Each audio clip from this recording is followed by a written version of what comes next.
All right, everybody. So my video is still turned off. I'm still not 100%. I'm not feeling well. So um, I'm just going to do my best to try to help you out here by first doing this video that talks about a post perspective.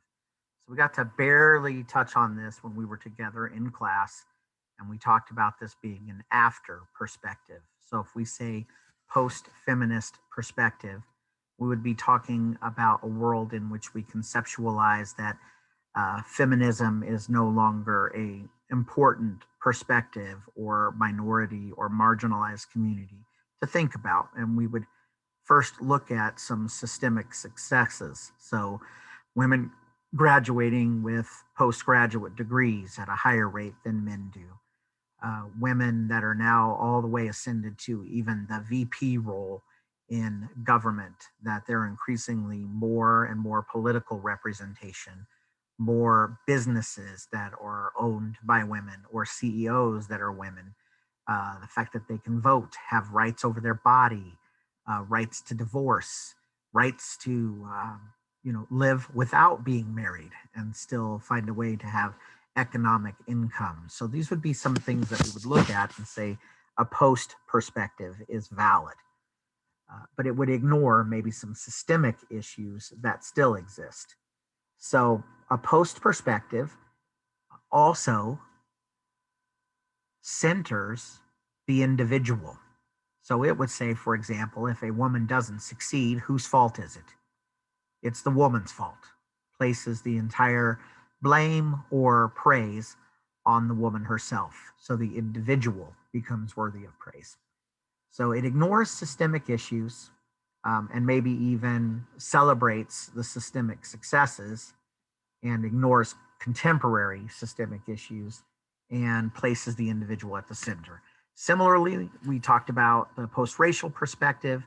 It says that when we've had a Black president, when we have very wealthy Black men that are successful in a large variety of ways, doctors, lawyers, sports stars, music stars, television stars, those kinds of things, that we must live in a post-racial world because race clearly is no longer an issue, but it would ignore maybe systemic issues like incarceration rates or things like felony disenfranchisement, those kinds of things.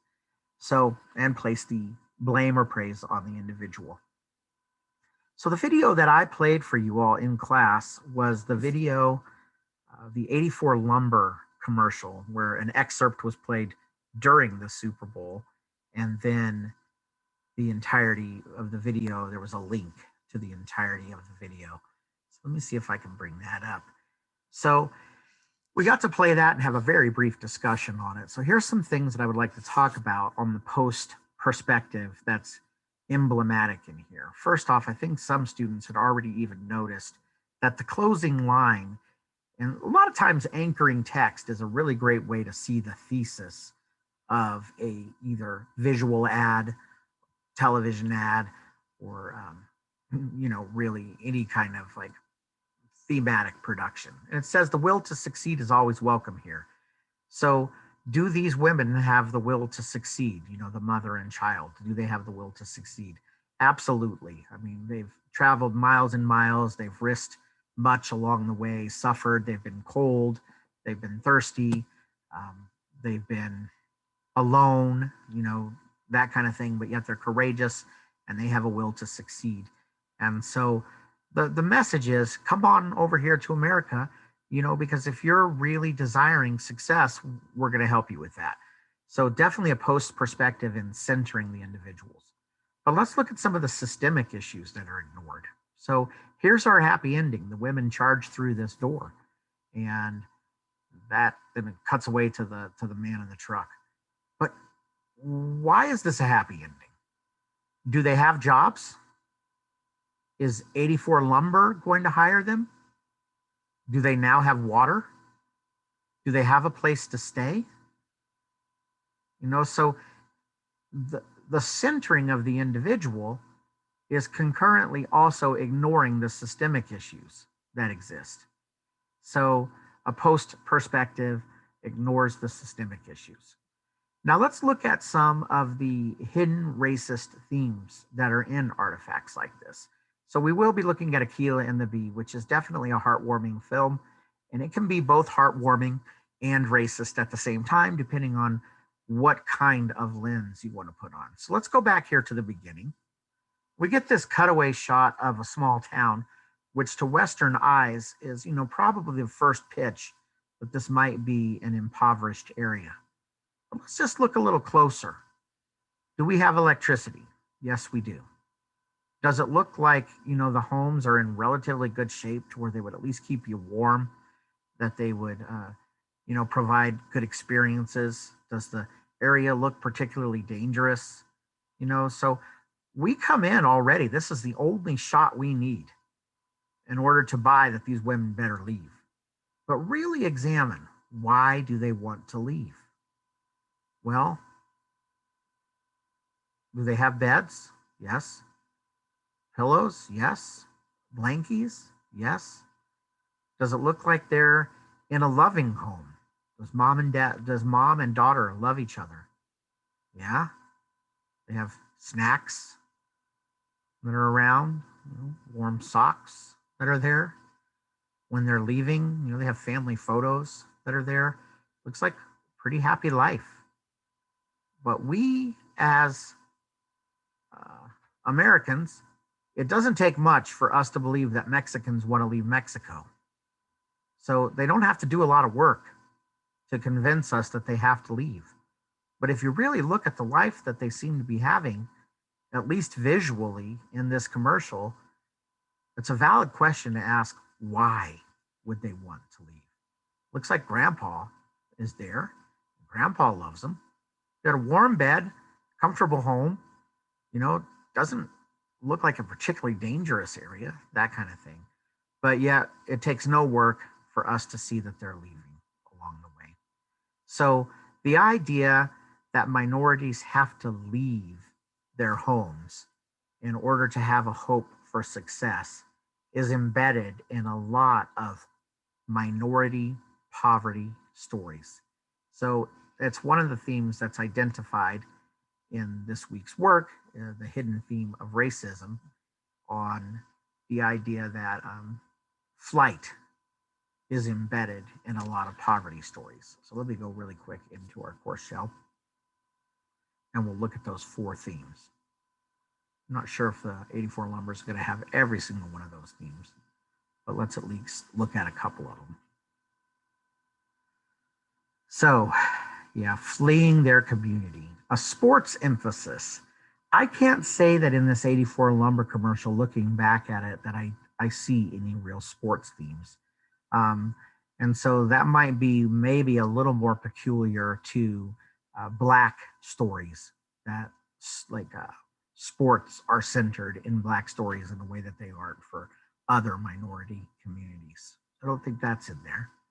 Violence and crime, it's not totally sold in here, but again, remember going back to this kind of idea that Americans already kind of have ideas about Mexico. This, long shot of Mexico might be enough to establish that this area is indeed violent and impoverished and full of crime. But I would suggest that the fact that it's so easy to sell Mexico as that kind of a place to us probably represents our own preconceived racist notions of what it even means to be Mexican. So violence and crime are probably implied throughout there. And then the underclass needing rescue is definitely a theme that's shown in here. For example, these women are traveling all the way from, this area of Mexico to the border, and they're not even taking, real careful care to have water. So there are several times that they need assistance from other people along the way because they were just very, very ill prepared.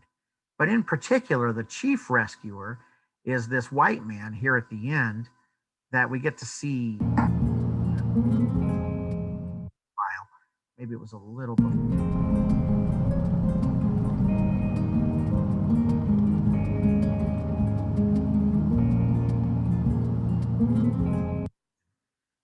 But if you look at this shot, where is he at? There we go. This is him leaving his. And look at this white rescuer, which, by the way, even in the scene of him building the wall, it was him being the boss in this scene. So there's also some themes of what it means to be white. It means you're the boss. It means you're the one in command. And then it was the people of color, that commercial as well. So the idea that you need rescue is definitely in that as well. And the chief rescuer is probably this white man. And then what does it say about these women, underclass needing rescue? Well, they must be kind of idiotic. They didn't travel with water. They didn't travel with, backpacks or sleeping bags or anything like that with them.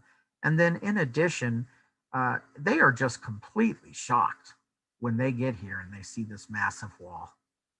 And so think about what we have to believe about Mexicans in order to buy that they're shocked. Here they are planning to travel to a new country. Now, if you were getting ready to go to a new country, what would you probably do? You'd probably get on the internet and find out what this country is like. You'd probably find out what kind of documentation do you need to enter. You'd probably find out, is there any kind of shots that you need to take? You'd probably call ahead and find out, are there hotels that you can stay at, or maybe there's a family friend that you already have. But we don't see them make any of those moves.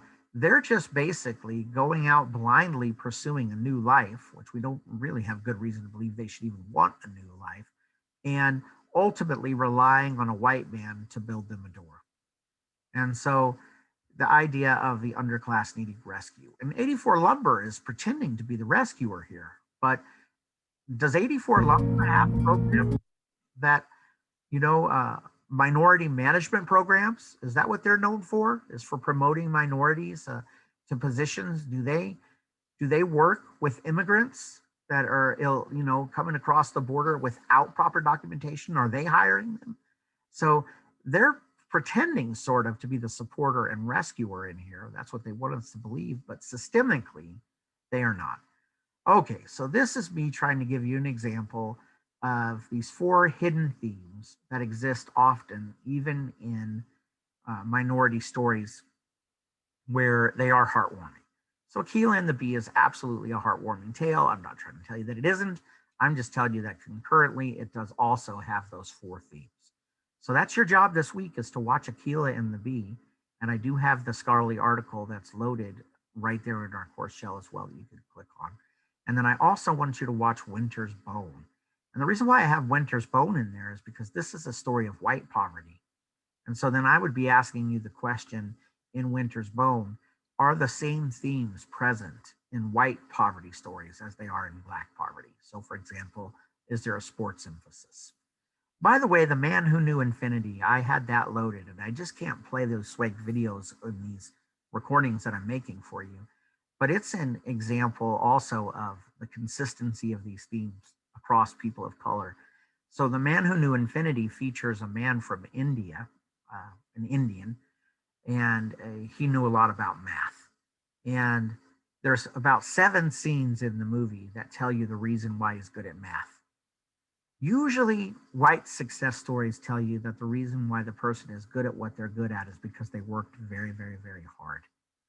Black success stories tend to be, well, there's some kind of physical characteristic of the Black person that predisposed them to success. So, for example, when I grew up in the 80s, I can't tell you how many times I heard stories of Larry Bird shooting free throws up until the midnight hour, because his theory was there's somebody out there in the world that's practicing harder than me. So he had to always shoot one more so he could beat this idealized person that might be working harder than him. So Larry Bird's work ethic was the explanation for his success. The concurrent star at that time was Magic Johnson. And do you think his work ethic was the reason for his success? Is that what the media talked about? No, they usually said that he had an instinct and a vision to be able to see things that other people couldn't. So white success tends to be because of effort. And minority success tends to be because of some innate instinct. And in The Man Who Knew Infinity, why was this Indian man so good at mathematics? It was because he had a direct line to an Indian god that would give him visions of mathematical formulas, rather than the fact that he would spend hours poring over mathematical books and be an autodidact, which is to teach yourself. So there was no explanation about his hard work. Instead, it was that there was a Indian god that caused him to be so good at things. All right, so I hope this week you have a good time looking for these 4 themes in the movie Akeelah and the Bee, and then also looking to see, are they also present, or what ways are they different when you watch Winter's Bone? So is that going to be all I need? Yeah, choose your own too. So find the examples here in Akeelah, find one of your own examples, and then see how they're different or the same in Winter's Bone. All right, I hope that helps you to get your preparation for this week. And do feel free to use the Ask a Question discussion board if you need to, or shoot me an email. And yeah, I'll look forward to reading your proofs soon.